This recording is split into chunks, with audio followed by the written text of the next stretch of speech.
Coming up on OU Nightly, Turning Point USA wraps up their tour stop on OU's campus. We have the complete team coverage of the event.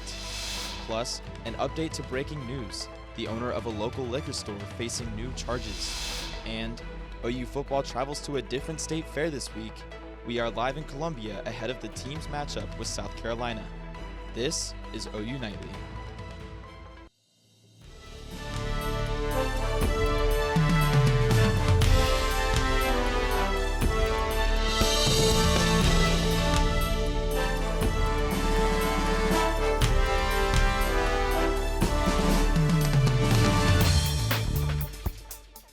It's been a hectic week in Norman with student political groups making their voices heard.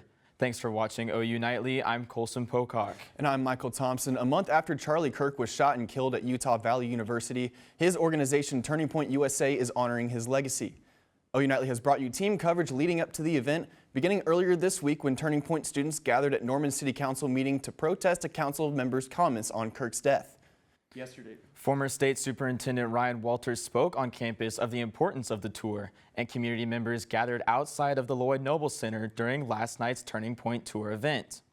The contentious event featured 3 guest speakers at the Lloyd Noble Center. OU Nightly's Emma McAndrews has the report from the venue. Turning Point USA took over the Lloyd Noble Center tonight, drawing in spectators from far and wide. Speakers like Oklahoma Governor Kevin Stitt, Savannah Chrisley, and Russell Brand all highlighted topics from faith to politics and the legacy of Charlie Kirk. Charlie Kirk! Charlie Kirk was one of the main topics at the event as speakers and attendees honored his life. We remember Charlie Kirk because he stood for something. If Charlie were here, he would have smiled too. The crowd of several thousands also heard themes of faith and change. You can change the trajectory of this university, of our nation, if you reject passivity and you choose boldness. You are the now generation. Your voice matters. Russell Brand wrapped up the event, sharing his thoughts and faith. I know nothing about your country's politics. I don't understand what we should be doing. You'll be fascinated by pleasure. You'll be fascinated by distraction. You'll be fascinated by the glory of falling in love. But all things must be second to him and through him. Brand is currently facing charges of rape and sexual assault in London. His trial is set for June 2026. Thanks, Emma. The next stop of the tour is at Indiana University next week. Security was the top priority for the Turning Point event here at OU, and from protesters to police, everything went as planned. OU Nightly reporter Julia Roberts shows us how and why. Show me what democracy looks like. This is what democracy looks like. We got this, America. We got this, Patriots. Peaceful protests by those on both sides as people gathered outside the Lloyd Noble Center. The main thing was to have kind of a vocal opposition. Like, we had that one guy messing with us who said that there were 9 people over there with the protests, which, small numbers, but we're going to be visible. The OU Democrats group made sure their presence was felt. Our democracy is being eroded. People are having their rights stripped. And TPUSA and just conservative organizations like that are part of the problem. Those supporting Turning Point also making their voices heard. Knowing that if I showed up, that if I followed that urge, there's other people just like me that wanted to be that change and make that difference. No complaints here, only change. And as the sun set, it was both peaceful inside and outside the Lloyd Noble Center, exactly what the police was hoping for. It's going to be a really safe event tonight. We're going to make sure everybody's safe. Lots of really good partners here tonight helping keep everybody safe. The OU Police Department was in charge of security with help from Norman PD and OHP. Lieutenant Brooks says there was an increase of security after the assassination of Charlie Kirk, but there wasn't much internal panic or change within our agency because we were already doing things right to begin with. And that's not to say that the agencies up there weren't, but we're kind of pros at this by now, doing OU football. We're always innovating on security. Despite security concerns, the event ended without any issues. Reporting for OU Nightly, I'm Julia Roberts. Thanks, Julia. In a statement on X, OU President Joseph Harris says after weeks of planning, the event went off smoothly and safely. We have an update to breaking news we brought you earlier this week. The owner of University Liquor Store is facing federal child pornography charges. Federal court documents show that Kayvon Cario Rosalkani had sexual relations with a minor inside his store, as well as viewing child pornography. The director of Oklahoma's Institute for Child Advocacy says these things happen often in Oklahoma. He says Oklahoma ranks far too high in so many different categories when it comes to domestic violence, sexual assault, and exploitation of children. Rosalkani is being held at Cleveland County Jail and is awaiting his appearance in federal court. Moving on to weather, it's been a hot fall so far, but that may change soon. OU Nightly's Aiden is live at a pumpkin patch. Aiden, is there any chance that we'll be seeing some actual fall temperatures soon? Well, guys, that's the million-dollar question right now. I'm at the pumpkin patch at McFarland Methodist Church here in Norman, and it looks like fall with all these cute pumpkins around me, but it doesn't feel like it right now. Current temperatures are in the low or mid 80s, excuse me. So if you're heading to the pumpkin patch tonight, temperatures aren't going to be changing too much. We're looking at temperatures in the lower 80s, so not feeling too much like fall. So keep that in mind. The pumpkin patch does close at 7 o'clock tonight and every day of the week. So you still can head out here this weekend or next week to get you a cute pumpkin before Halloween. But as for the rest of your forecast, OU Nightly meteorologist Parker Schrader will be giving you a detailed forecast about a cold front coming through this weekend that could be a big change for some weather here in Norman. But I'll send things back to the studio for now. All right, thank you, Aiden. Coming up, President Trump is meeting with Ukrainian President Volodymyr Zelensky. What the two are discussing next. And a member of the UK royal family giving up his title due to his role in a global scandal. The details after the break.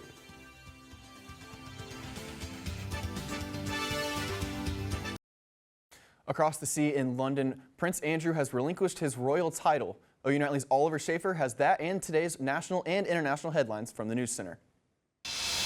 Prince Andrew will relinquish the use of his royal titles effective immediately. This comes after Prince Andrew faced mounting pressure over his relationship with Jeffrey Epstein and his links to an alleged Chinese spy. The prince repeated that he, quote, vigorously denies the accusations against him. Ukrainian President Volodymyr Zelensky is meeting with President Donald Trump today to discuss whether the U.S. will provide long-range missiles and weapons to assist Ukraine in its defense against Russia. In a Truth Social post posted yesterday, President Donald Trump says he planned to discuss a call he had with Vladimir Putin yesterday with Zelensky. Donald Trump's former national security advisor, John Bolton, pleaded not guilty to 8 counts of transmission of national defense information and 10 counts of retention of national defense information today. Colson, Michael.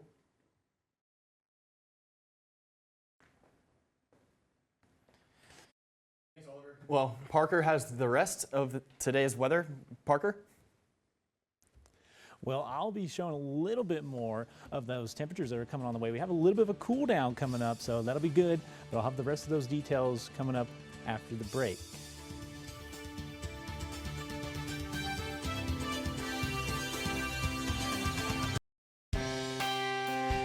And welcome back to OU Nightly. It's been a pretty warm start to your October, but looking at that Weather Center cam, looking at Highway 9 and Jenkins, looking pretty good right now traffic-wise. But like I've said, it has been a warm one, and today has been that same way. We've been sitting up into those low 80s, or excuse me, upper 80s, 87 up here in Norman. A little bit of a gusty breeze out of the south, about 10 to 20 miles per hour, or 10 to 15 rather. So it's been pretty warm and it's been gusty, but that's just going to kind of continue over the next few days. But overall, temperatures across the metro here in Oklahoma City, you got 86 here, El Reno 87, and as we kind of just expand out, it's just kind of the same picture for the most part. 80s, upper 80s across the board, although look at Guyman out there, 75. That does seem pretty good. That sounds pretty nice, and we'll potentially be getting those sort of temperatures heading into your next week. But we do have a little bit of a severe weather risk, mainly out across the northwestern part of the state, anywhere north of I-40. We do have a marginal level 1 out of 5 risk. That'll be mainly for some large hail with the stronger storms that we get. So overall, nothing too crazy, but we'll go ahead and show you and time that out for you. Overall, Friday night, it's going to be pretty clear. We're not going to see a lot of showers and storms like that. But around late tonight, we could see some storms kind of firing up around that Blaine, almost Kingfisher County. And those will kind of move off to the northeast pretty quickly. And then overall, staying dry into the morning, except when we get to later into the morning. Here in Norman, you can see some more showers kind of develop as we have a little bit of a cold front that'll move in early tomorrow morning around that 10 a.m. And that'll quickly move off to our east and will be pretty dry for your afternoon and evening on your Saturday. So if you do have any plans for watching the game, for the OU football game, like any watch parties like that, might want to keep that in mind for your Saturday. Not expecting a lot of rain or precip totals, mainly around 1/10 of an inch. So that's not going to really help our drought monitor. And we've been staying pretty dry, and it's gone up into the severe category right now. So we're slowly getting drier, and that's not going to help our allergies either. We're going to see some allergies. They're still being pesky. They're going to keep being around here for a little while. Weed and mold are up into the high category. So if you've been feeling sniffly, then stuffy nose or anything like that, these are your guys right here. So keep that in mind as we kind of head forward. Now, Saturday we'll have some temperatures up into those mid and upper 70s with that cold front that'll be moving in. And look at this, folks. Let's look at our 7-day here. Again, we do have those temperatures up into the low 70s here on your Sunday. Warm up a little bit into your 80s, but then look at that. We're finally getting some fall-like temperatures as we head into your next week. So that has been a nice surprise. That's something that we finally are going to get to see around here. I know. I was kind of expecting to be able to wear a sweatshirt to Right. games and just on Saturdays when I'm tailgating and stuff, but I know. I'm looking forward to it. I'm hoping for it. We've been sitting pretty well above average for this time of year, so it's definitely nice to see some actual fall-like temperatures around here. How about you? Have you been enjoying the weather? It's too hot for you too. Oh man, I love the fall, so I'm ready for those fall temps. Me too. For Me sure. too. Well, hopefully it's cooler in South Carolina where OU football is this Saturday. We have team coverage in Columbia ready to give you insight on this weekend's game. And find out about one Sooner star whose journey to OU looked a little different. Coming up next on Big Friday Sports.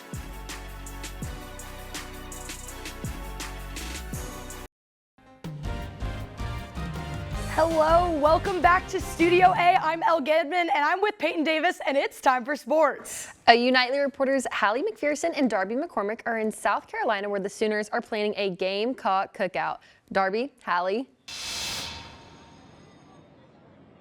Hey everybody, we're in South Carolina enjoying their state fair this weekend. That's right, Hallie, and we're taking full advantage considering that this is the first time that the Sooners have played in Williams-Brice Stadium. And Darby, OU is coming off the Texas hangover where OU's defense entered that Red River game number 2 nationally, and then they gave up 302 total yards and had 0 turnovers. But OU's defense is feeling sorry for themselves, won't get them far in the rest of their schedule. You know, a loss hurts. Well, nothing we can do about it now. So it's still a lot of football left. It's our 6 games, 6 more left that we get guaranteed. So if we keep looking back at this loss and oh me or woe is me and feeling sorry about ourselves now, we won't continue to prepare for the next games, which we could ultimately lose too.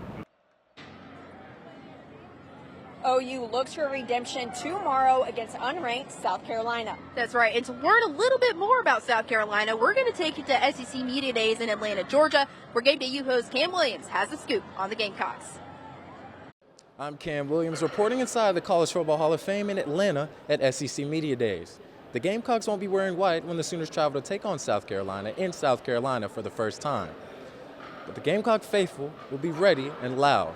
But Heisman hopeful Lenore Sellers knows his hands will be full facing a Brent Venables-led defense. It was fun to play, just be in that stadium. It's a bigger stadium. I know a couple of guys from Oklahoma. Obviously, Spencer was there. Then Davis Bevel, who I trained with, was there.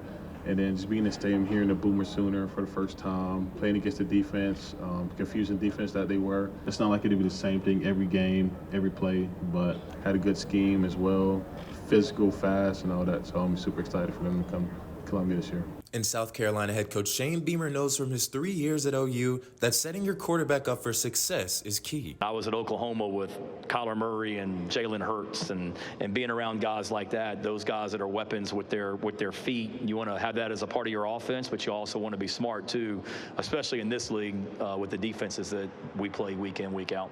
Beamer also understands that as a team, the Gamecocks need to stay focused no matter the circumstances. Being level-headed like Coach Beamer always preaches it, he knows the type of guys we have in the locker room, so just stay in the locker room, not really worried about what the media say. Last year, the Gamecocks demolished the Sooners in a lopsided affair 35-9. Now, the Sooners look to get revenge. Reporting from the College Football Hall of Fame, Cam Williams, OU Nightly. Now, former OU offensive assistant coach Shane Beamer is at the helm for South Carolina, but they just fired their offensive lineman coach Lonnie Teasley just last week, and USC fans are concerned for what they'll see on the field tomorrow.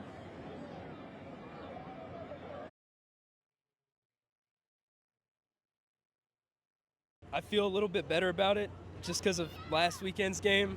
Not trying to pick on Oklahoma fans, but I mean, firing a coach mid-season is not incredibly ideal. However, I just hope that our O-line can just adapt to the strategy really quickly and it won't take them super long. Now, we will have that interview as well as the rest of our time at our second state fair in just 1 month, all bright and early at 9 a.m. tomorrow on Game Day U. We're going to enjoy these corn dogs. Reporting all the way from Columbia, South Carolina, I'm Hallie McPherson. And I'm Darby McCormick. Back to you guys in the studio. Thanks, guys. I'm excited to see if the Sooners can fry the Gamecocks into a KFC bucket. Well, there's lots of action in Big Friday sports today. Our very own Kevin Daniel may not be in South Carolina, but he's live in Norman talking about a Sooner who's defied all odds. Kevin.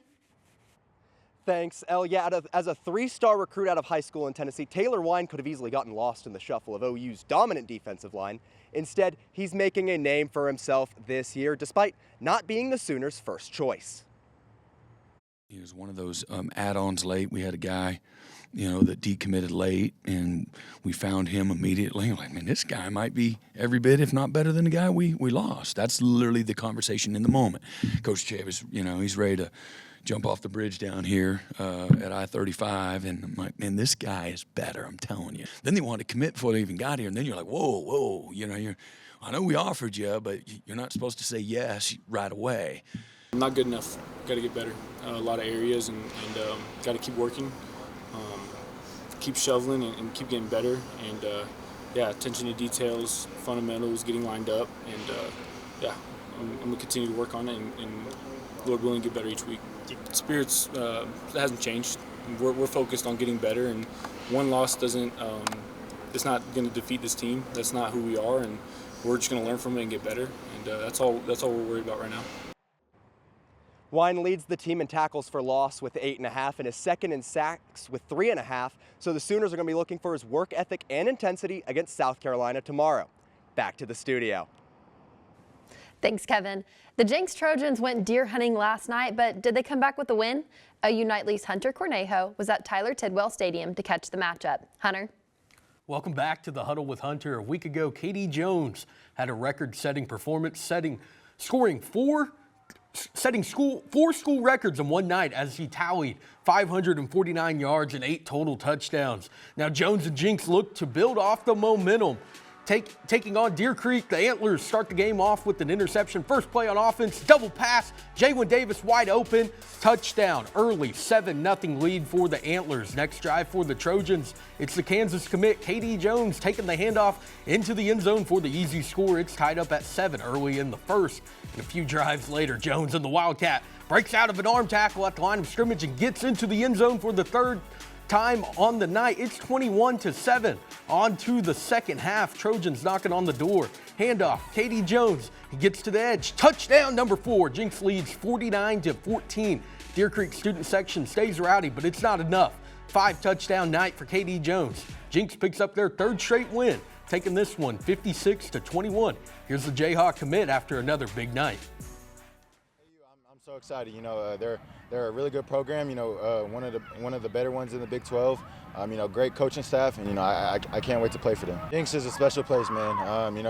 I couldn't imagine playing anywhere else. This is my home, and I come out and put on a show. Risk my body for these fans. The loyal fans. I love them so much. Thanks, Hunter. Now, don't go anywhere because we'll have which former Sooners are meeting up in the pros. And hear who's cooking on the court from both OU head coaches. Next in Big Friday Sports.